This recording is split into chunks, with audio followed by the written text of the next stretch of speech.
រូបខ្ញុំមិនយ៉ាសំណាងធំណាំងអ្វីបើខ្ញុំចាស់អាយ៉ាដួងចិត្តវានៅក្មេងចូលហាងម៉ាំងសាតបតែងបោះស្បែកឲ្យក្មេងសាច់ឡើងមាត់ថៃ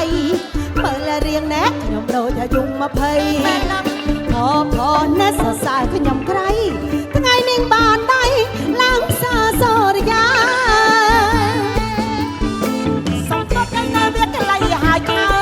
ប្រមើត្រូវស្ញើខ្ញុំស៊ីវិល័យហើយស្ដើមមើលឃើញសាច់ជ័យខ្លាំងញ័រចាំដៃមិនថ្មីនេត្រាមានខ្លាំងឯណាមកសុំស្នេហាមានខ្លះទៀតហើយជាដុល្លារតែខ្ញុំគិតថាដូចជាមិនសបើសិនខ្ញុំទៅពីអេលាក់ទីផងដែរមិនក៏បាត់ទេបងចាំងក្មេងស្រៀលស្រ័ញ់កំឡុង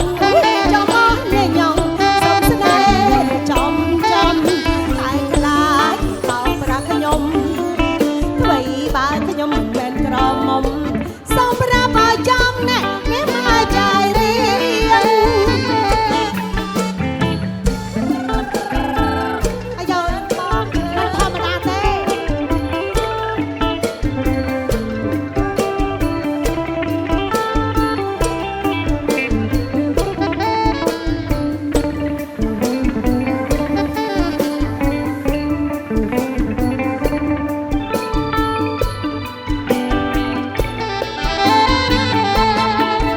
រូបខ្ញុំមិនយ៉ាសំណាងធំណាំងអ្វីបើខ្ញុំចាស់អាយ៉ាដួងចិត្តវានៅក្មេងចូលហាងម៉ាំងសាតបតែងបោះស្បែកឲ្យក្មេងសាច់ឡើងបាត់ថៃមើលរៀងដែរខ្ញុំដូចអាយុ20បណាស់សរសើរខ្ញុំក្រៃថ្ងៃនេះបានដៃឡើងផ្សារសរិយាហៅបាយវាកន្លែងហើយខើចប្រមើត្រូវស្ដាច់ខ្ញុំស៊ីវិល័យមែនហើយកូនហើយស្ដើមមើលឃើញសាច់ជ័យខ្លាំងញ័រចឹងដៃមិនថ្មិចនេត្រាមានខ្លាំងណាស់មកសុំស្នេហាមានខ្លះទៀតគាត់ហោះជាដុល្លារតែខ្ញុំគិតថាដូចជាមិនសបើសិននេះណាខ្ញុំទៅពីអេ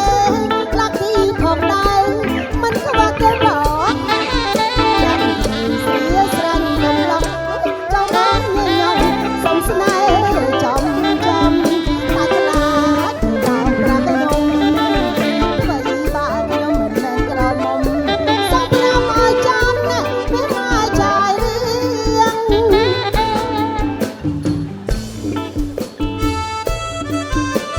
អូយបានលោកគ្រូអ្នកគ្រូចាគាត់ឡើងជាគូចាំបណ្ដោយចាអូចិត្តនាំតែអនប្រយោជន៍លេចប្តីរួចដូចបានឡើងមកដល់ទៀតរបស់ស្រវឹងទាំងយកអានរៀនមិនខ្ចីដៃទៀតនាំតែស្អុយក្លិនស្រាអូចិត្តព្រោះបានប្តីកាត់លុយប្រឹកអង្គុយសុំលុយប្តីទៅផ្សារមកវិញមិនជាឲ្យអញរើកាថា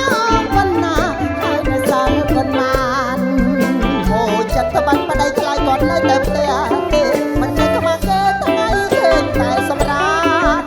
បងអាយបងល្មមភ្ញាក់ប្រាណអាយុប៉ុន្មានទៅចង់មានបាននឹងទេអូចិត្តព្រោះបានប្តីប្រឡាំកាំង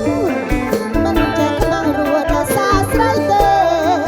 កុំតែខ្លាចកូនគ្មានអីហើយនឹងទេកុំអីប្រាប់ម៉ែប្រដឹងឡើងក្បែរទៀតហើយខ្ញុំសច្ចាជួបប្រណាយល់ចិត្តគាត់ចេះអាណិតស្រឡាញ់ឥតមានក្បត់ឡើយតែខ្ញុំជឿប្តីចាំមើលទៀតកាយតែបានសះស្មើយនាំដើរលំហែកាយទីបញ្ចប់